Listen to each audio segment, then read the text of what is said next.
क्रांती news, आवाज सर्वसामान्य. किनवट नगरपंचायत निवडणूक राष्ट्रवादी, शरद पवार गट व शिवसेना उबाटा उमेदवारांचा घवघवीत विजय, मांडवीत जल्लोष. किनवट नगरपंचायतीच्या सार्वत्रिक निवडणुकीत राष्ट्रवादी काँग्रेस, शरद पवार गट व शिवसेना उबाटा आघाडीच्या उमेदवारांनी घवघवीत मतांनी विजय मिळवत नगर राजकारणात आपले वर्चस्व सिद्ध केले. या निवडणुकीत नगराध्यक्ष पदासाठी सुजाता यंड्रलवार यांनीही दणदणीत विजय संपादन केला. निवडणूक निकाल जाहीर होता समर्थकांमध्ये प्रचंड उत्साह संचारला. मांडवी परिसरात फटाक्यांची आतिषबाजी करत, गुलाल उधळून व जल्लोषात घोषणाबाजी करत विजय साजरा करण्यात आला. विजयी आघाडीचा जयघोष करत कार्यकर्ते व नागरिकांनी आनंद व्यक्त केला. या विजयामुळे शहराच्या विकासाला नवी दिशा मिळेल. नागरिकांच्या समस्या सोडवण्यासाठी आघाडी कटिबद्ध राहील असा विश्वास विजयी उमेदवार व पदाधिकाऱ्यांनी व्यक्त केलाय. नगराध्यक्ष सुजाता यंड्रलवार यांनी मतदारांचे आभार मानत सर्वसमावेशक विकास, पारदर्शक कारभार व जनहिताच्या कामांना प्राधान्य देणार असल्याचे आश्वासन दिले. या निकालामुळे किनवटच्या राजकारणात नवे समीकरण निर्माण झाले असून आगामी काळात विकास कामांना गती मिळेल अशी अपेक्षा नागरिकांकडून व्यक्त होत आहे. महाराष्ट्र क्रांती न्यूज साठी प्रतिनिधी भारत राठोड, किनवट. आज किनवट नगर परिषदचे निकाल लागलेला आहे. त्यामध्ये राष्ट्रवादी काँग्रेस, शरद पवार आणि उबाटाचे आमचे उमेदवार या निवडून आलेले आहेत. फार चांगल्या मताधिक्याने निवडून आलेले आहेत. किनवट माहूरमध्ये नेहमीच नाईक साहेबाचं एक वर्चस्व राहिलेलं आहे आणि तोच प्रेम, तसाच निर्णय जो आम्हाला अपेक्षित होता ते आज जनतेने आम्हाला तसा कोल दिलेला आहे.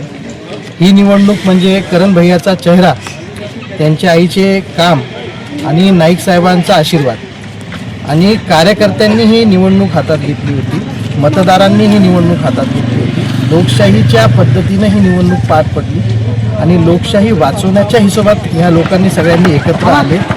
कोणत्याच प्रकाराचा इथं साम दाम दंडभेद प्रत्येक प्रकाराचा इथं समोरच्यांनी उपयोग केला, पण त्या सगळ्या गोष्टींना, कोणत्याच गोष्टींना बळी न पडता आज इथं सत्याचा विजय झालेला आहे असं मी तुम्हाला सांगू इच्छितो. आणि येत्या 5 वर्षामध्ये किनवट माहूर तालुक्याला कालच्या 7-8 वर्षामध्ये जी दशा झालेली आहे त्याच्यावर आम्ही प्रत्येक माणसं आज जे आमच्या इथनं पक्षातनं निवडून गेलेले आहेत त्यांना आम्ही सांगितलेलं आहे की आपल्या आपल्या प्रभागात, आपल्या आपल्या वॉर्डामध्ये उल्लेखनीय काम येत्या 5 वर्षामध्ये व्हायला पाहिजे आणि त्या दिशेनं आम्ही पुढं वाटचाल करत आहोत आणि नक्कीच किनवटचा ह्या 5 वर्षामध्ये आम्ही चेहरा मोहरा बदलण्याचा प्रयत्न करू. जनतेसाठी काय संदेश असेल तुमचा? जनतेला आम्ही नाईक परिवार आणि नाईक कुटुंबाचा सदस्य असल्याने मी त्यांचा आभारही मानतो आणि धन्यवादही म्हणतो की नाईक साहेबांना जाऊन 1 वर्ष झालेले आहे.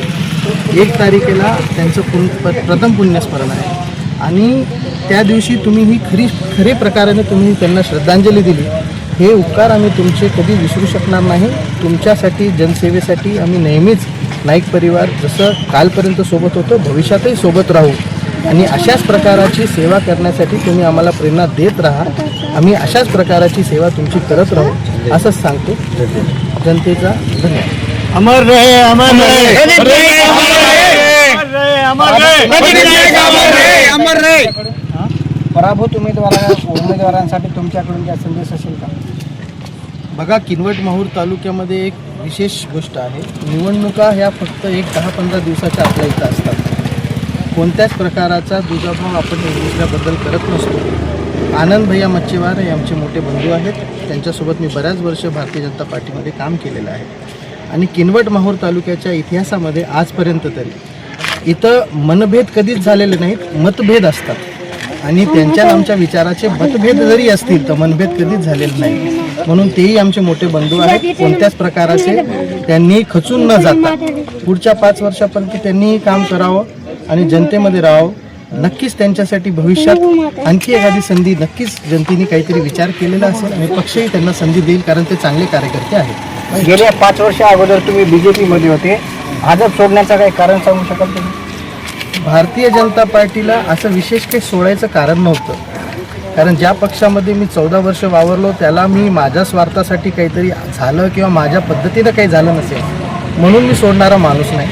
ते कालही माझा परिवार होता, त्या विचारात मी मोठा झालेलो आहे.